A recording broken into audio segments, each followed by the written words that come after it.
Habari za wakati huu wa Tanzania. Kwa majina naitwa Captain Tesha, afisa kutoka Jeshi la Wananchi wa Tanzania katika kikosi cha Saki, kwa maana kwamba ni shule ya anga ya kijeshi.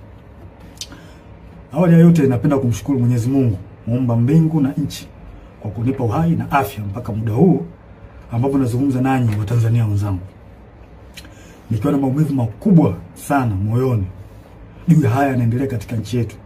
Nimejaribu kutafakari sana mpaka muda mwingine kufikia kumshirikisha Mungu kwamba nikiwa naiona hatari kubwa sana ambayo ipo mbele yetu kama taifa. Haikuwa rahisi hata kidogo kwangu mpaka leo hii Watanzania kuniona nikiwa mbele yenu naongea haya mambo. Haikuwa rahisi kwa sababu nazijua taratibu zetu za kijeshi jinsi zilivyokuwa ngumu, hasa kwa mambo kama haya. Haikuwa rahisi hata kidogo kutafakari mpaka kuamua kufanya hiki.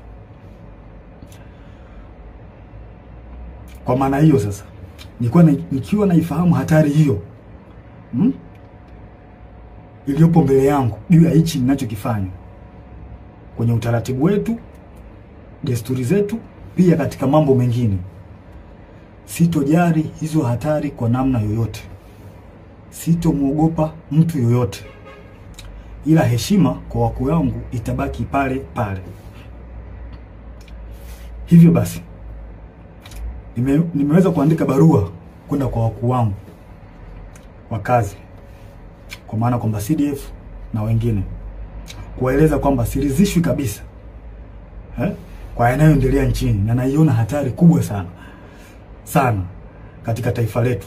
Hivyo basi ni vema kama jeshi kuchukua hatua haraka sana kabla hatujachelewa, kwa kuwa imani pekee iliyobaki kwa Tanzania ni jeshi lao. Japo muda mwingine wanasiasa wanajaribu kuliingiza jeshi letu kwenye mambo ya siasa,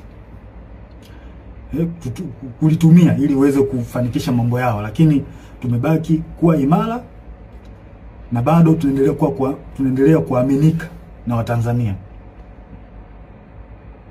Hivyo basi, kwa kuona hilo na kuona hali ambayo ipo kwa sasa, sehemu pekee na imani pekee ya Watanzania ni kwenye jeshi lao. Hivyo nashauri jeshi letu liweze kuchukua nchi haraka sana na kuweza kuweka mambo sawa kuliko kuendelea kulazimisha kwenda mbele, hasa katika hili swala la uchaguzi. Baada ya kufanya hivyo, liweze kuwasikiliza wananchi kwenye taarifa, kwa maana kwamba taarifa mbalimbali kutoka kwa wananchi ziweze kuwasikiliza na maoni yao